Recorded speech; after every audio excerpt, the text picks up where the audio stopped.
So in about half an hour, I'm going to go through common causes of hip and knee pain. And I'm going to talk about the investigations that you may undergo yourselves if your doctors refer you for further investigations. And importantly, I'm going to talk about things that you can do as patients that don't involve any intervention of any sort. And if you're struggling with your symptoms, there are cutting-edge technology that we can offer you in terms of stem cell-like treatment and up to robot-assisted surgery. So let me make a start on this. Common causes of hip pain. The first thing to say is that hip arthritis is a very common condition. It presents, quite a large proportion of the general population would suffer from it, and I'm going to go through with you what that means. What is arthritis means and how it presents. You have lots of soft tissue conditions around the hip that can cause pain, so bursitis and tendinitis. You can have cartilage tears. You have patients who present with fracture and the after effects of fracture. And confusingly, I put down referred pain and hernia. So how does that relate to hip pain? And I hope to be able to demonstrate this to you. So first of all, the location of hip pain gives you a clue as to the origin of the pain. So lots of patients would look at this diagram here and say, well, that's the hip, the side of the hip. But in reality, your hip is towards the inner aspect of your groin. So that's more towards your hip. And the way you can explain that is if you look at the skeleton here, you can see the ball and socket joint of your hip is not to the side, but towards the inner aspect of your hip. So the classical presentation of somebody who has hip pain would hold the inner aspect of the groin. They will say, here, this is where my hip hurts. So it's in the groin, not the side of the hip. So what is it that causes pain around the side of the hip? Typically, it's bursitis. So you can see here in the diagram that there's muscles attached to the side of the hip. So the first job of a doctor or a surgeon or a physiotherapist, when they assess you, is to try to really understand and work out where that pain is arising from. Because the hip is deep inside in your groin, and there's so many candidates for why you might have pain. So is it the joint itself? Is it the soft tissues that attach to the front of the hip joint, so your hip muscle flexes? Is it the muscles attached to the side of the hip? Is it a combination of that? Could it be a hernia? Could it be referred pain from elsewhere? So the first job as a clinician, when I see patients who present with hip pain, is really to try to understand where that pain is coming from. Is it the joint? Is it the soft tissues around the hip? Because it's very important to make a secure diagnosis before I can then go on to treat you. So if you look at the tests your doctors might do, so this is the simplest of investigations. This is an X-ray. So you will see that the hip is a ball and socket joint, and you can see there's a gap between the socket and the ball. And that gap exists in normal hip joints because cartilage, and I mean the hard cartilage that caps the ball, is invisible on the X-ray. So you often hear patients talk about bone-on-bone arthritis. That bone-on-bone arthritis refers to loss of that hard cartilage. So if you lose all that hard cartilage, that is essentially end stage or severe arthritis. So just to explain again, arthritis, osteoarthritis, they mean the same thing. It's loss of the hard cartilage that caps the ball and the socket of a hip joint. And this is by far the commonest complaint of patients who present with hip pain.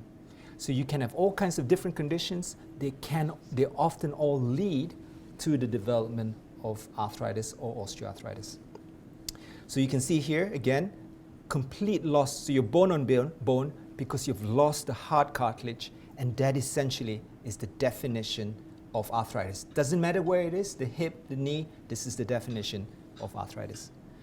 If you present to your doctors or your physio or your GP might arrange a scan. So this is an MRI scan. This is a very commonly performed investigation where you go into a tunnel. It's essentially a big magnet. And this is very useful in assessing soft tissue problems. So if I divide the problems into bony or cartilage and soft tissue problems, the MRI scan provides a lot of detailed information in relation to the soft tissue problems around the hip. As with any medical conditions, it is very useful to detect your problems early, because the earlier we diagnose your hip complaint, the earlier we can treat it and the better the outcomes. And I hope to give you a couple of examples of that later on in the talk with a video as well. So for instance, there's an example here. This is called hip impingement. I don't necessarily want to go into the detail of it, but this is a condition where if we treat it or if we identify it early, we can treat it appropriately, and that can help preserve that native hip joint instead of you having to have a hip replacement. So in summary, in relation to the general aspects of hip complaints, I would say the first thing to do is very important to have a secure diagnosis. So by that I mean we got to understand and correlate your symptoms with the clinical examination findings. We got to get the appropriate imaging, whether it's x-rays or MRI scans, and then put it together and make a diagnosis that is secure so that we can then direct our efforts to getting it right for you.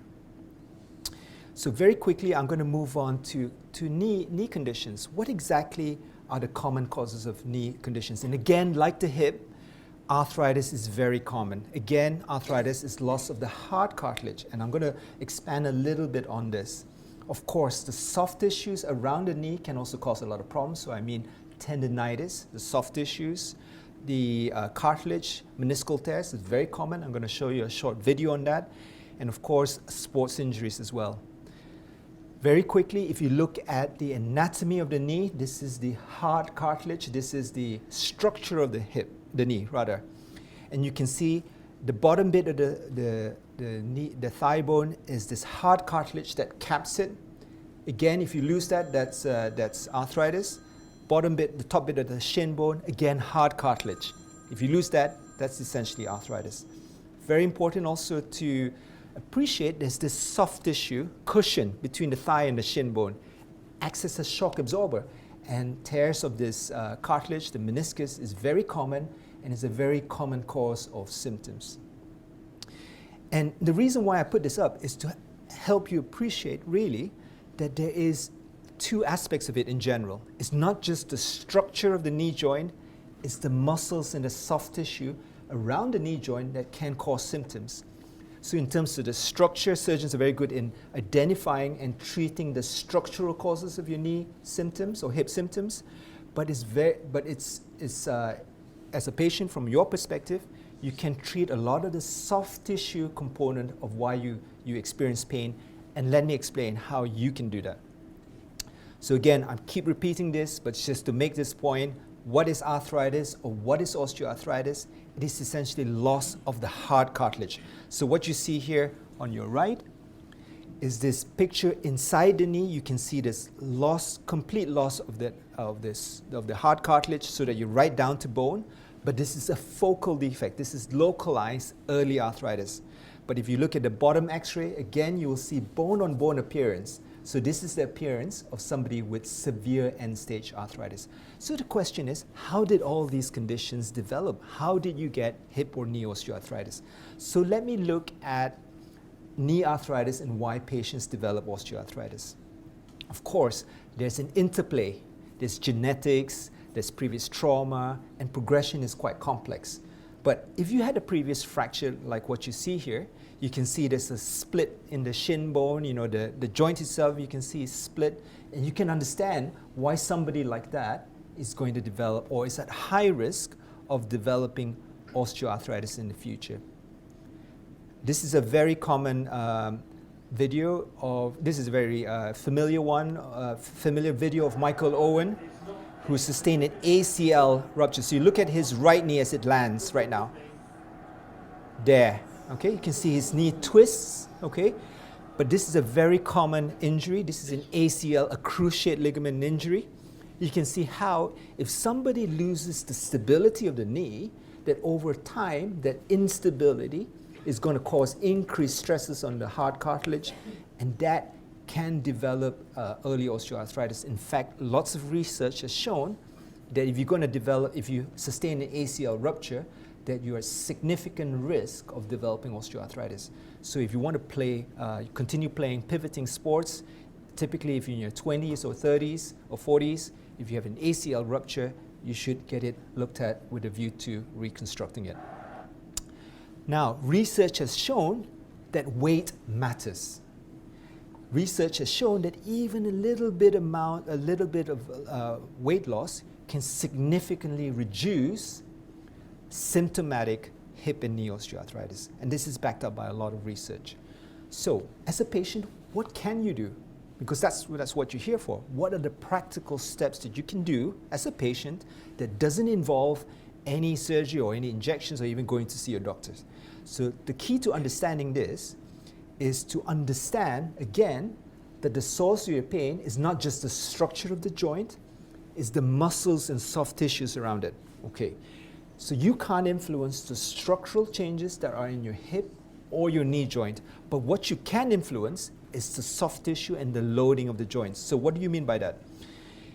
If I can improve loading through the hip and the knee joint, or ankle joint for that matter, I can improve your symptoms.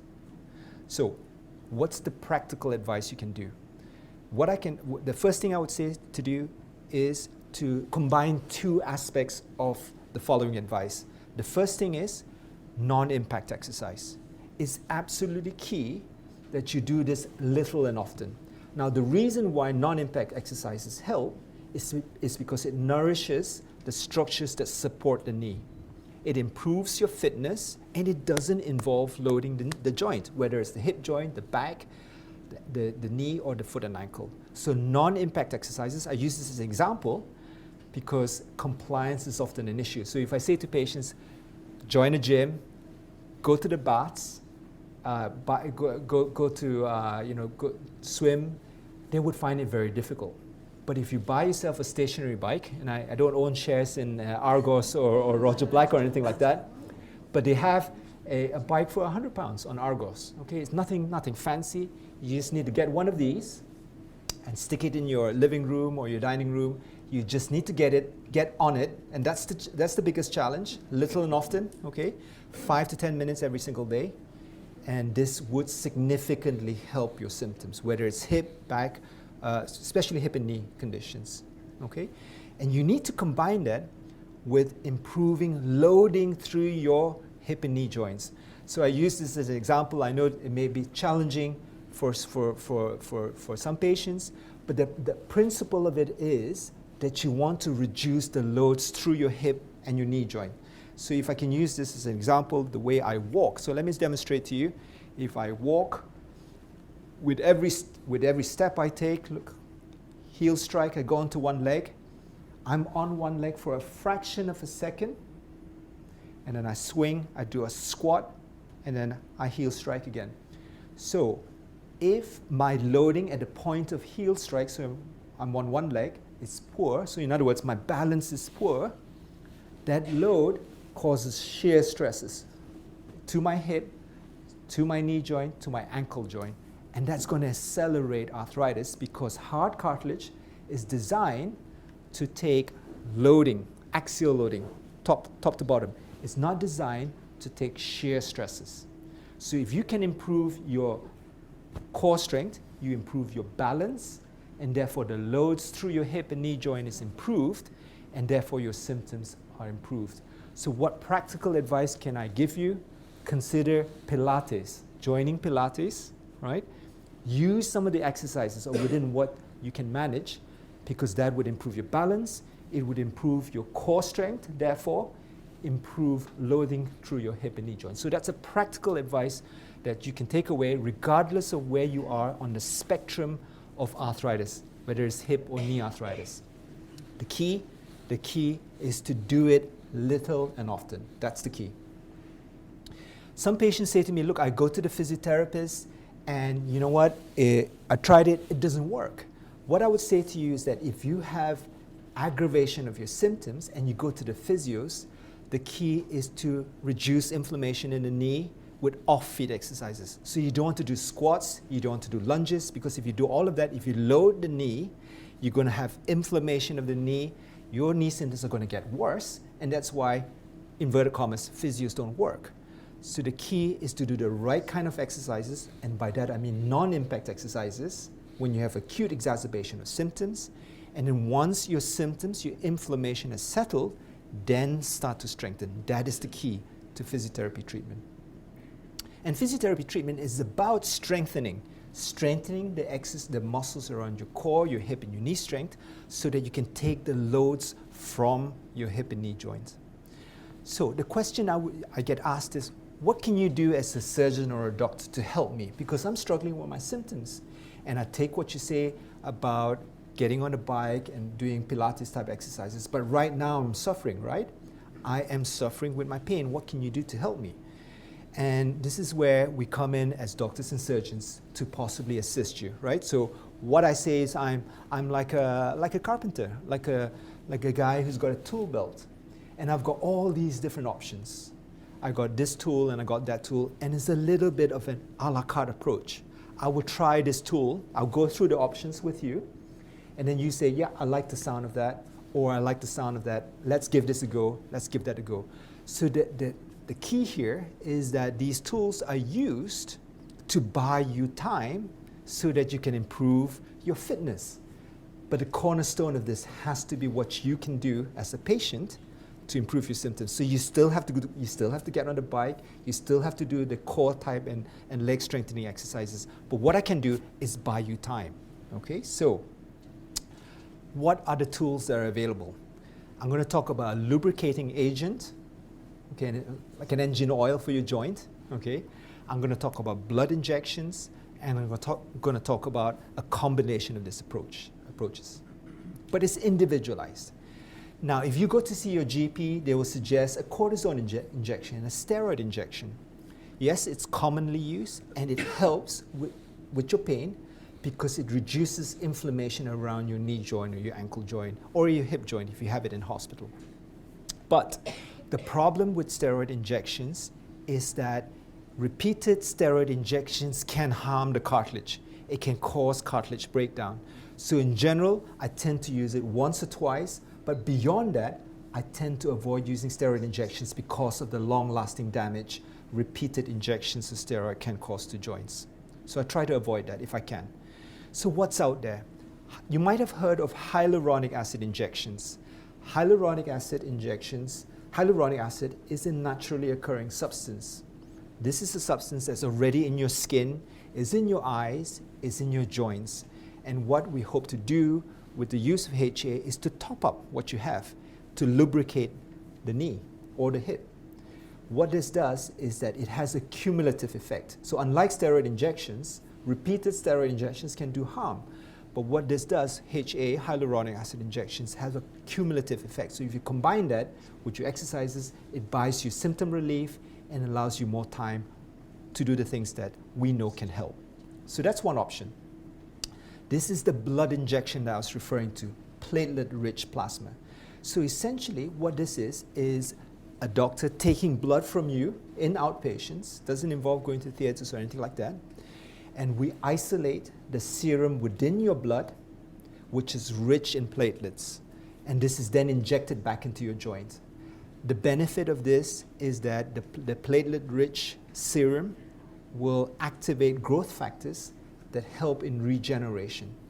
So the point here is that we're trying to regenerate the soft tissues that support the cartilage. We can't regenerate the cartilage with this, but we can regenerate the soft tissues and allow a bit of healing of the structures that support the joint.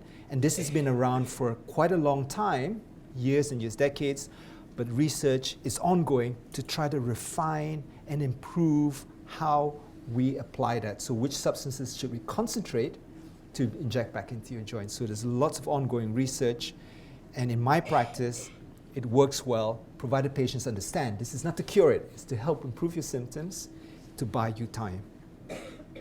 And again, I'm not going to go into too much detail about this, but there are different types of blood injections.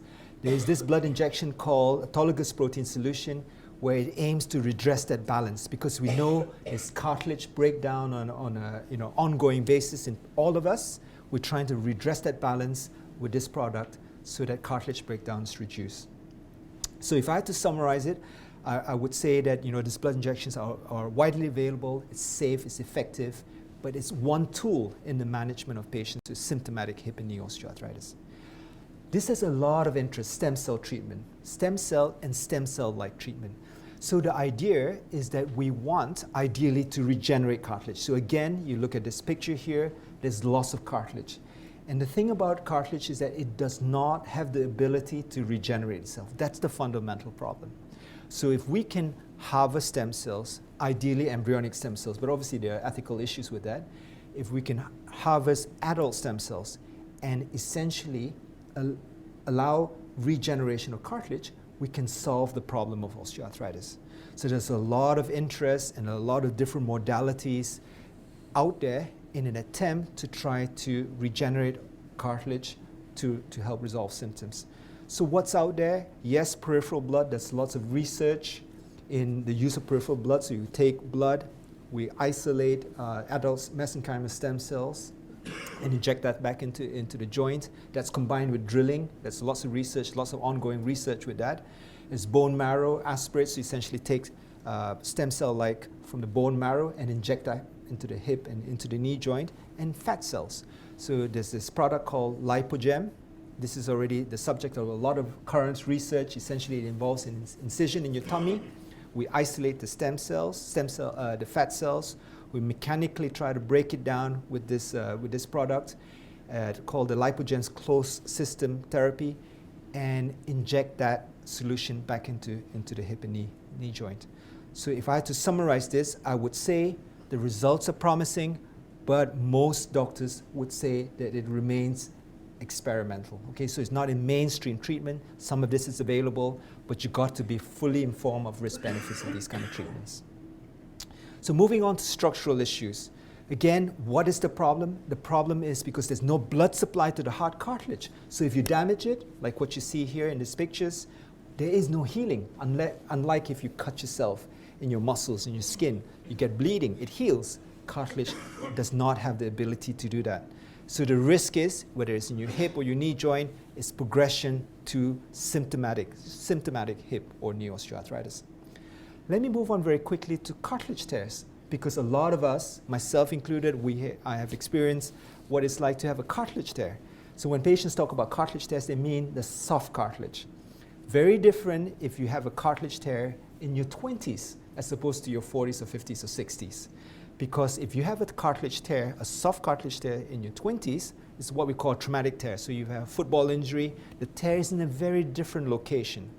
It's in the outside of your knee versus a tear which is secondary to essentially arthritis.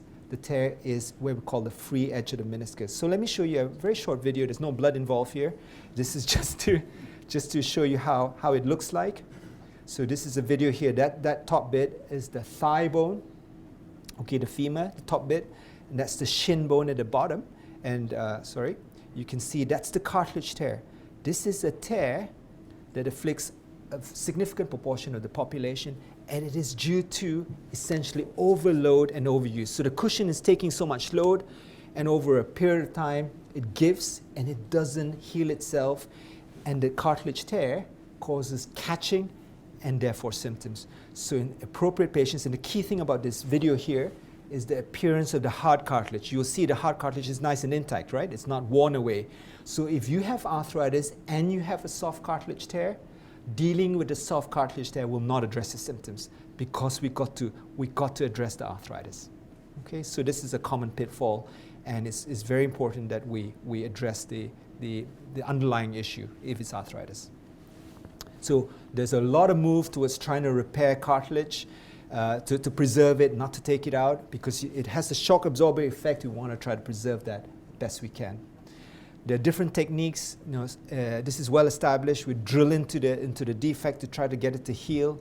I'm going to show you a very short video of a keyhole procedure of the hip, just to demonstrate to you.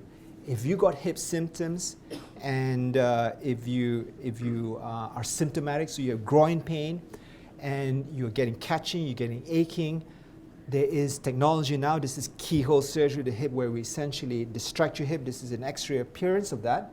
We find that space. It's a very narrow space, but with the right technique, under X-ray guidance, we find that space, and you will see in a minute the soft cartilage tears that we can address keyhole and seal that cartilage, repair it, so that that native joint is preserved. So what we see here is stepwise approach. So using a cannula, we look inside the hip, and you will see very shortly how we can look directly into the hard cartilage of the ball joint. So what you see here on your right, this is the ball of the hip joint on your right, and you can see that's the instruments, just really looking into the soft tissue, addressing the soft cartilage tear with instruments. This is magnified, obviously. So what we've done is we've addressed the seal. Can you see that? That's the seal. That's the labrum, cartilage tear that we often see in patients who have early osteoarthritis. And we can do all of this keyhole. And it's been shown, if we catch it early, we can address it, we can address your symptoms without you developing severe enough arthritis to require hip replacement, for instance. But the key to this is early recognition of this problem and then dealing with it in a safe way for appropriate patients.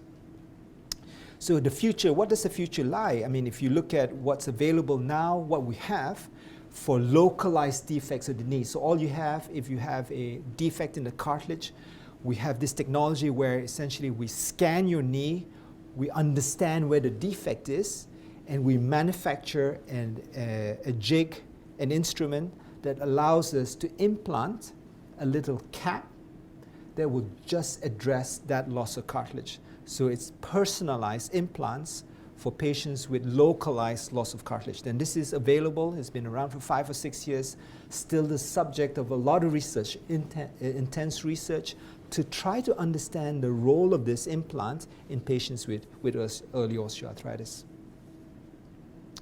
So, what if you have severe arthritis? We know that hip and knee replacements work. So in the UK alone, so England and Wales, we do over 100,000 hip replacements and over 100,000 knee replacements a year, every single year. And those numbers are increasing. And the reason they're increasing is because they are successful operations.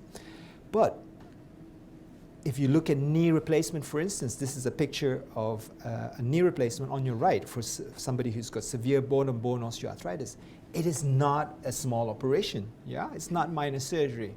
And the recovery is long. Traditional knee replacements, patients are off for 3 months, and there are risks associated with it, from infection to clots to stiffness, and you're not guaranteed a result. And the reality is I see increasingly younger patients who are increasingly more demanding. They want to be able to get back to exactly where they were when they're in their 20s or 30s. Okay, they absolutely want that because they've seen their neighbor who's got a fantastic result from a knee or a hip replacement. In other words, expectations are sky high, right? So if you combine that, you know, do we get it right every time? Are we able to put in the knee, get it right for every patient each and every time? Because if you look at a knee replacement, okay, it's a fairly large implant. Okay, so we remove the damaged part of the joint and we put in a knee implant. But we know that the vast majority of patients will have arthritis that affect one part of the knee instead of the whole of the knee joint. So ideally, we want to do this, right? A partial replacement instead of a full knee replacement. The reason why full knee replacements are much more commonly done is because in reality, it's far more forgiving than this. This is like a football match, right? Any Man United fans here? Quite a few. I mean, we're suffering, aren't we, right? Okay, but look, if you look at Man City, right? If Aguero doesn't score, Jesus scores, Silva scores, somebody else scores. So in other words, if this part doesn't work, the rest of the knee implant will take the role of the bit that doesn't quite fit right. If you put a partial knee replacement in, right? This is like Andy Murray on a tennis court. If his backhand is not working that day, guess what? He gets found out, isn't it? He absolutely gets found out because Federer is going to hit it to his backhand each and every time, right? And he's going to get found out. He's going to lose. So in other words, it's far less forgiving. You got to get it right. And therefore, the uptake is not as high because as a surgeon, if I get it wrong, you're going to say, I'm not happy with you, So as a surgeon in practice, you're more likely to offer this than this, even if this is an option. Okay, so let me go on to what the stereotypical orthopedic surgeon is. Okay, I know I fit this stereotype. Big, right? Strong, right? thick, oh, I shouldn't say that, but thick skin, okay? Charging all the time, and dare I say it, horny, okay? That's the stereotype of the orthopedic surgeon. But we're aiming to change all of that. And I think we've started to change that with what we call the Robotics Revolution. Okay, so what you see here are two main platforms that are now available for the management of knee and hip replacements. So for me, this is what you see here on your right, that's Mako.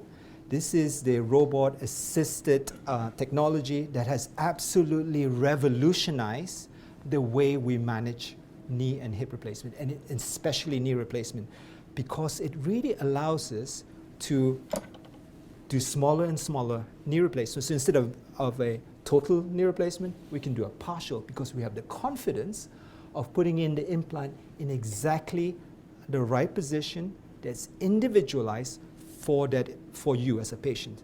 Because we all have different shaped knees, we all have different alignment of our knees, we have different muscle strength, we have different shaped knees, and what this does is very precisely implant the knee according to your requirements.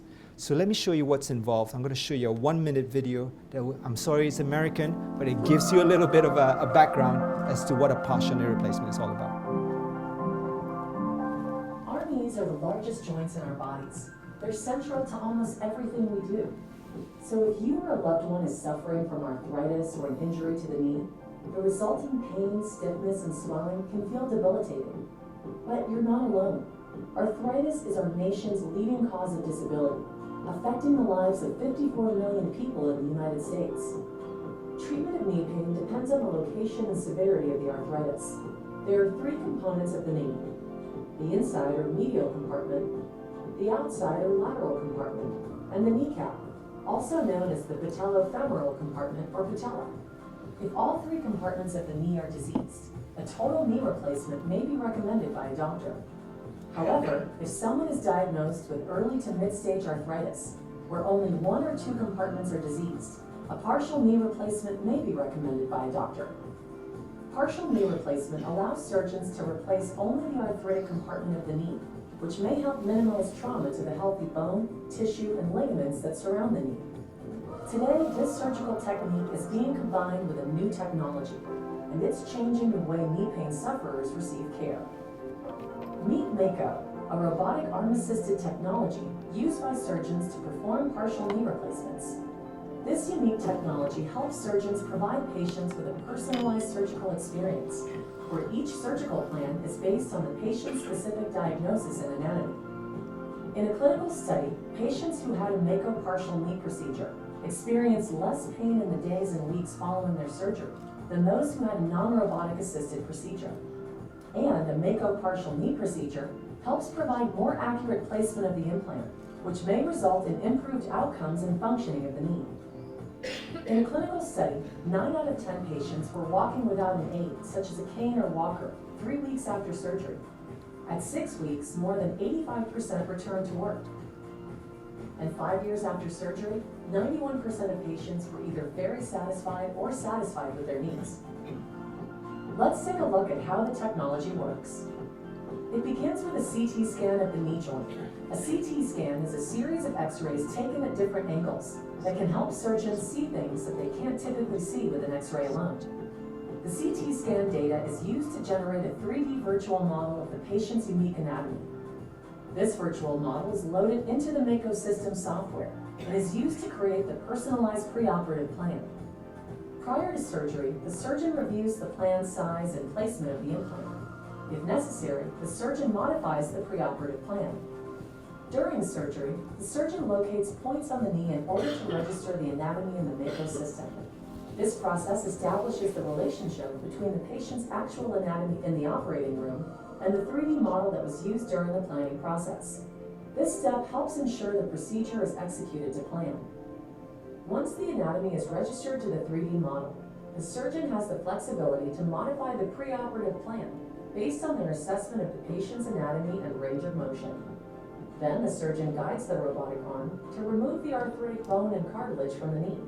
A virtual boundary provides tactile resistance to prevent the surgeon from removing more than just the arthritic bone identified in the preoperative plan.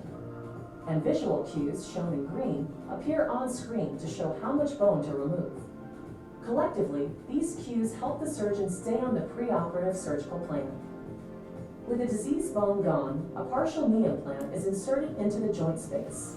And once the surgeon is comfortable with the knee's movement, it's off to the recovery room to begin the journey towards strengthening the knee joint. So it's just to give you a little bit of a background in relation to the Mako partial. So the big advantage is reduced operating time, less soft tissue damage because we can use a smaller incision because we're guided by our haptics technology that the robot can provide. And for me, in my experience, it has helped improve outcomes, reduce length of stay, there's reduced pain and higher satisfaction. So it's just to make the point really that localized osteoarthritis is far more common, and this has the ability to revolutionize our approach to knee osteoarthritis. So instead of replacing the whole joint, partially replace the knee.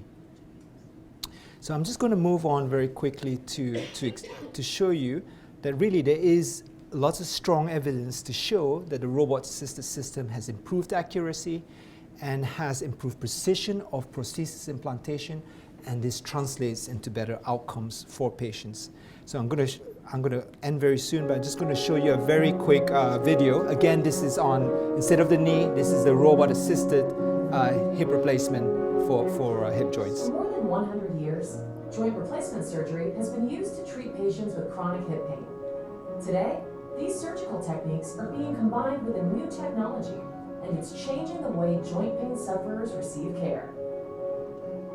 Meet Mako, a robotic arm-assisted technology used by surgeons to perform total hip replacements. So it's missing the arm anyway. This is half of it, essentially. A personalized surgical experience, where each surgical plan is based on a patient-specific diagnosis and anatomy. Here's how it works. It begins with a CAT scan or CT scan of the hip joint. A CT scan is a series of x-rays taken at different angles that can help surgeons see things that they can't typically see with an x-ray alone. The CT scan data is used to generate a 3D virtual model of the patient's unique anatomy. This virtual model is loaded into the Mako system software and is used to create a personalized preoperative plan. Prior to surgery, the surgeon reviews the plan size and placement of the implant. If necessary, the surgeon modifies the preoperative plan to help control important measures of hip stability. During surgery, the surgeon locates points on the hip in order to register the anatomy in the Mako system. This process establishes the relationship between the patient's actual anatomy in the operating room and the 3D model that was used during the planning process. This step helps ensure the procedure is executed to plan. Once the anatomy is registered to the 3D model, the surgeon has the flexibility to modify the preoperative plan based on their assessment of the patient's anatomy. Then, the surgeon guides the robotic arm to remove the arthritic bone and cartilage from the hip. A virtual boundary provides tactile resistance to prevent the surgeon from removing more than just the arthritic bone identified in the preoperative plan. And visual cues, shown in green, appear on screen to show how much bone to remove. Collectively, this helps provide more accurate placement of the implant to the surgeon's preoperative plan. Mako assists the surgeon in performing controlled and accurate preparation of the hip socket. As the surgeon prepares to place the implant into its final position, the robotic arm guides the cut at the desired angle defined in the surgical plan. With the diseased bone gone, a total hip implant is inserted in the joint space. And that's how Mako Total Hip is transforming joint replacement. So I'm just for the sake of time, I'm very conscious it's 20 past 7. So I'm going to try to end here and give all of you as much opportunity to just quiz me a little bit on what I've talked about. So I think I'm just going to end there, really. But thank you very much for your attention, and thank you for coming along to Spire.